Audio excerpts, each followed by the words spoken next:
Good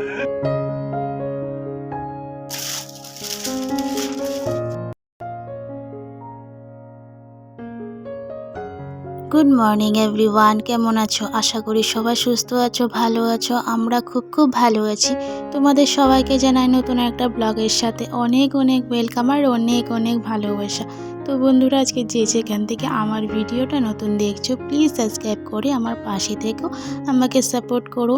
কারণ অনেক দিনের আমার বলতে পারো চ্যানেলটা এত কষ্ট করে দাঁড়া করানো, যে নিজের অসুস্থতার কারণে এতটা পরিমাণে ডাউন হয়ে গেছে যে তোমাদের সামনে আমি আস্তে আস্তে সব কিছু শেয়ার করছি। তো পুরো ব্লগটা দেখতে থাকো।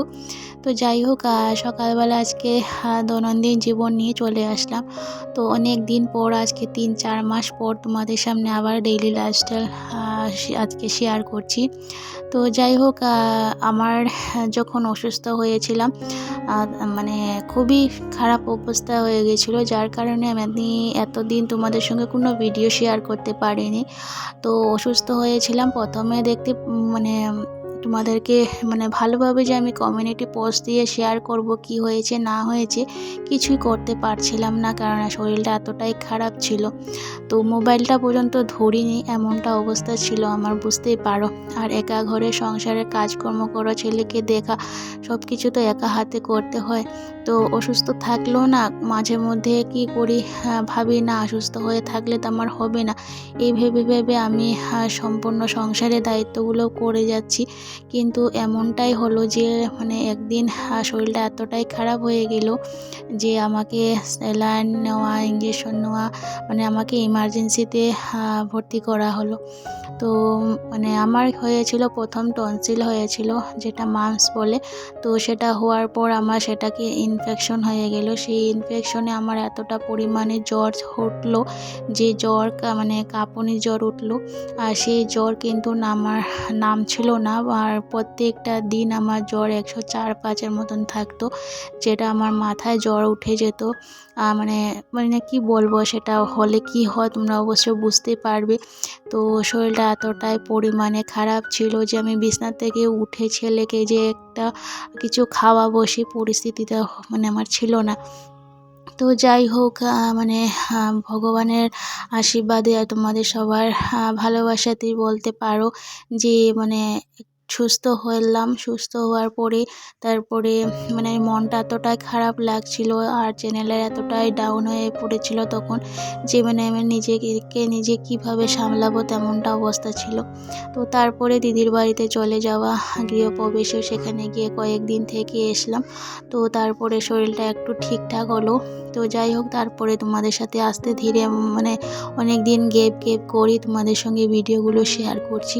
তো ভাবছি না এইভাবে আর চলবে না, নিজের চ্যানেলটাকে নিজে দাঁড়া করাতে হবে, কারণ অনেক কষ্ট করে কিন্তু আমি মনিটাইজার পেয়েছিলাম। আর সেই 1 বছরে যে কিভাবে কষ্টটা করে মনিটাইজার অন করেছিলাম, এটা আমি এখন বলে প্রকাশ করতে পারবো না। তো যাই হোক, তোমাদের সাথে অনেক কথা গল্প করতে করতে আমার দেখতেই পারো সকালে বাসি কাজকর্ম কমপ্লিট করে আমি এখন স্নান টান করে চলে আসলাম। যেহেতু আমি সকালবেলা স্নানটা সেরে ফেলি, কারণ সকালে স্নানটা না করলে আমার পরের দিকে অসুবিধা হয় কাজের, কারণ বর চলে যায় অফিসে, তারপরে ছেলেকে সারাদিন নিয়ে থাকতে হয়, কাজকর্ম করতে হয়। তো তার জন্য সকালবেলা যেভাবেই হোক সকালে বাসি কাজকর্ম করে স্নান টান করে পুজোটা দিয়ে দিই। তো ওইদিকে দেখতে পাচ্ছো পুজোটা দিয়ে দিচ্ছি, আর এখন আমার বর আর ছেলেও ঘুম থেকে উঠে গেছে। আর আজকে বাইরে ওয়েদারটা কিন্তু বেশ মেঘলাই ওয়েদার ছিল, কারণ এমনটা রৌদ্র উঠেনি।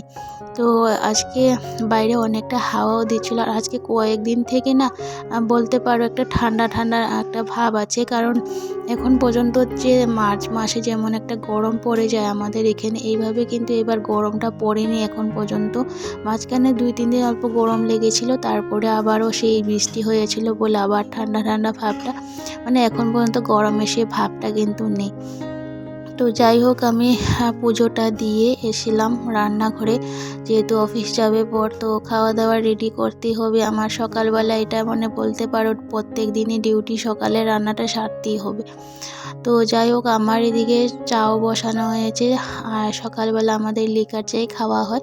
তো আমি বেশিরভাগ খাই না, আবার কোনো সময় টাইম হলে খাই তেমনটা। তো নিলাম, কিন্তু বলতে পারি না যে চাটা খাওয়া হবে কি না, এমনটা হয়ে থাকে আমার। অনেক সময় চা নিয়ে থাকি, তারপর সেটা ঠান্ডা হয়ে যায় আর খাওয়াই হয় না। তো আমাদের সত্যি গৃহিণীদের যে আমাদের জীবনটা যে কিভাবে যায় সেটা মানে বলার মতো নেই। আগে মানে মেয়ে থাকতে তো খাওয়াটা সব রেডি পেয়ে যেতাম, তো খেয়ে নিতাম, সেই টেনশনও থাকতো না। আর এখন হয়েছে কি, সকালে বর যাবে অফিসে, এখন তো ছেলের স্কুল বন্ধ আছে, তারপরে আবার 1 তারিখ থেকে যে স্কুল যখন খুলবে আবারও ছেলের স্কুলে নিয়ে যাওয়ার একটা ডিউটি থাকবে, খাওয়া দাওয়া টিফিন দেওয়া। তো প্রত্যেক দিন আমার সকালবেলার একটা ঝামেলা থাকে, কেননা সকালবেলা বর যখন অফিসে চলে যায় ওকে আমার ভাতটা রান্না করে দিতে হয়। ভাত তরকারি ডাল যাই হোক সেগুলো বানাতে হয়, কারণ ও সারাদিনের জন্য খেয়ে যায়। তো তার জন্য সকালবেলা আমার সবথেকে ইম্পর্ট্যান্ট হলো, কিছু কাজ করি আর না করি কিন্তু সকালে রান্নাটা সারতে হয়।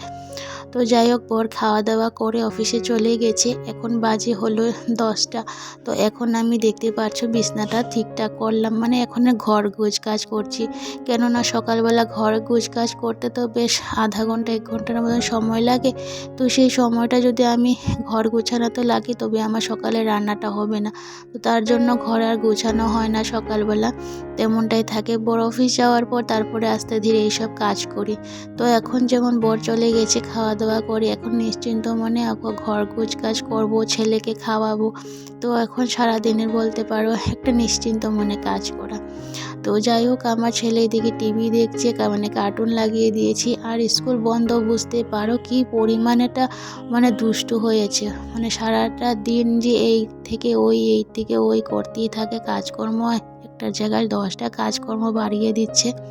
তো যাই হোক মানে সেগুলো না সব কিছু ম্যানেজ করে সংসারটাকে সুন্দর করার চেষ্টা করি, সেটাই হলো আমাদের বলতে পারো প্রত্যেক মেয়েদের জীবন, তাই না? কিন্তু অনেক সময় না অনেক দুঃখ চলে আসে।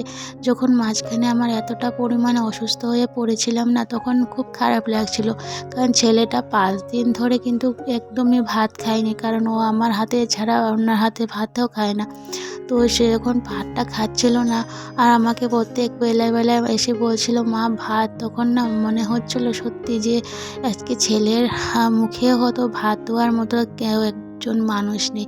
সেই দুঃখটা না মানে বলে বোঝাতে পারবো না যে এই সময়টা আমার কেমনটা আমার কাটছিল। তো যাই হোক অনেক দুঃখ মনে থাকলেও অনেক কিছু প্রকাশ করতে পারি না। আর অনেক কিছু প্রকাশ মানুষ বলে যে দুঃখকে প্রকাশ করতে নেই, দুঃখ প্রকাশ করলে নাকি বেরিয়ে যায়। তো তার জন্য দুঃখটা মনে চাপা রেখে সবসময় হাসি মুখে থাকার চেষ্টা করি। আর নিজেকে নিজে তেমনভাবে মানে বুঝিয়ে নিই যে আমার থেকে অনেক মানুষ আরও দুঃখে আছে। তো আমার তো জীবনে তেমনটা কোনো যে দুঃখ সেটা তো নয়। তো তার জন্য অনেক সময় নিজেকে বুঝিয়ে নিই, আর ভাবি প্রত্যেক মানুষের জীবনে কিছু না কিছু তো থাকবে। তো তা নিয়ে দুঃখ কষ্ট সারা জীবনেরই থাকবে, সেই নিয়ে আর বসে থেকে তো লাভ নেই। নিজের সংসারটাকে নিজের ছেলেকে দেখতেই হবে। তো এই ভেবে আবারও মানে নিজের সংসারটাকে আবার সুন্দর করার চেষ্টা করি। তো যাই হোক আবার ওইদিকে দেখতে পারছো বাইরে চলে আসলাম কাপড়গুলো দিতে। তো এদিকে বাইরে দেখতে পাচ্ছ তো কি পরিমাণে হাওয়া দিচ্ছে, মেঘলা ওয়েদারটা কিন্তু হাওয়া দিচ্ছে প্রচণ্ড। তো হাওয়াতে কাপড়গুলো শুকিয়ে যাবে। আর কালকে বিকেলবেলা আমার বর মানে ওর শার্ট আর প্যান্টটা ধুয়ে দিয়েছিল। তো তারপরে সেটা ঘরে রাখা হয়েছিল, সেটা তার মানে দেওয়া হয়নি। তো এখন ভাবলাম কাপড়গুলো দিয়ে দিই, হাওয়াতে শুকিয়ে যাবে। আর আমার মানে স্নানের কাপড়টাও মেলে দিয়ে আসলাম। তো এসে এখন ছেলেকে আগে ভাতটা খাওয়াই, ডাল আলু ভাজা আর দিয়ে এখন খাওয়াচ্ছি। আর আজকে না তেমনটা সবজি ছিল না, তো দেখা যাক কিছু একটা বানাবো। আর ছেলেকে খাওয়া দাওয়া করিয়ে এখন ছেলেকে আমি স্নানটা করিয়ে নিয়ে আসলাম। যেহেতু দেখলাম 11:30টার মতন বাজে, স্নানটা করিয়ে দিই, কারণ মানে মেঘলা ওয়েদার তো বেশি দেরি হলে আবার পরে ঠান্ডা লেগে যাবে। আর আমার ছেলের কি বলো তো প্রত্যেকটা দিন স্নান না করলেও শান্তি হয় না, মানে ওর ঘুমটা আসে না। স্নানটা করলে খুব ফ্রেশ মনে করে, ঘুমটা ও সুন্দর ভালোভাবে দেয়। যেদিন ওকে স্নানটা করাই না, ভাবি মেঘলা ওয়েদার আছে, ঠান্ডার দিন আছে, তো সেই দিন না ও ঘুমাতে খুব অসুবিধা হয় ওর। আমি ঠান্ডার দিনেও তেমনটা, যদি ঠান্ডা থাকে ভাবি মানে আজকে ঠান্ডা বেশি পড়েছে, ঠান্ডাতে যাব না, কিন্তু ওকে স্নানটা করাতেই, ও স্নান না করলে খুব অস্বস্তি ফিল করে। তো যাই হোক, ছেলেকে স্নান টান করিয়ে ওকে আবার টিভি চালিয়ে দিয়ে বসিয়ে আসলাম। আর এদিকে এসে ভাবলাম রান্না কি আর করব, তো কুমড়ো ছিল, কুমড়ো দিয়ে চড়চড়া করব। তো কুমড়ো চচ্চড়ি খেতে আমার বর খুবই ভালোবাসে, তো তার জন্য ভাবলাম অল্প করে বানিয়ে নিই। আর যেহেতু আজকে সবজি নেই, কিছু মানে ভালো কিছু নেই, মানে বানাবার মতো ইচ্ছেও করছিল না, তো ভাবলাম তবে আজকে রাত্রে তো কিছু একটা আসবে, কে মানে 2 দিন কিছু নিয়ে আসতে পারেনি, ওর শরীরটা খুব খারাপ ছিল বরের, তো তার জন্য আর কিছু বাজার করতে পারিনি। তো আমার এদিকে বলতে বলতে দেখো চড়চড়াটা কমপ্লিট হয়ে গেছে বানানো।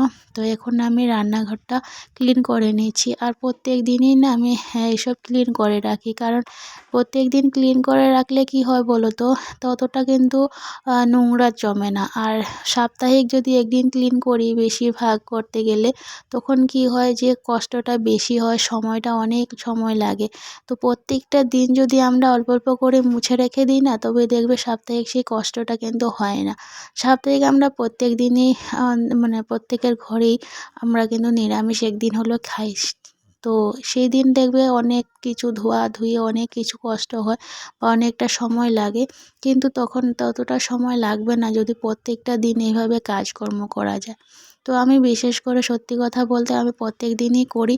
আর আমার নিজেরও মানে এমনটা হয়ে গেছে যে প্রত্যেক দিন এমনটা পরিষ্কার না করলে মনে হয় কি আমার যে ঘরটা পরিষ্কার হয়নি আজকে। তো বলে না যা যেমনটা মনটা করবে তেমনটাই হয়ে থাকে। তো আমার এমনটাই হয়ে গেছে যে আমি প্রত্যেকদিন যদি ভালোভাবে ক্লিন না করি, তবে আমার মনে হয় যে কিছুই আজকে ভালোভাবে ক্লিন করা হয়নি বা ঘরটা পরিষ্কার লাগছে না।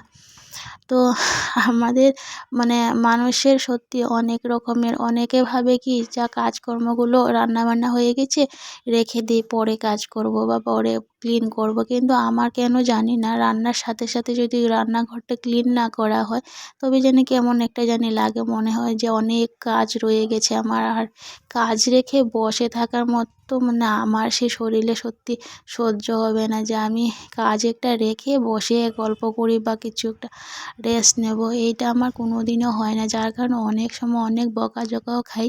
মানে অনেকে মানে আমার ঘরেই বলবে যে রান্না করার আগে খেয়ে নিতে বা কোনো কাজ করার আগে খেয়ে নিতে, কিন্তু কেন জানি না পারি না। কারণ সেই অভ্যাসটা না আমার নেই। আর সত্যি কথা সে ভাবটাও আসে না যে রান্না করার আগে বা ঘরের কাজ শেষ করার আগে খেয়ে দিয়ে নেব। তো সেটা মানে আমি খাওয়ার পরে না কাজ করতে একদমই আলসি বোধ করি।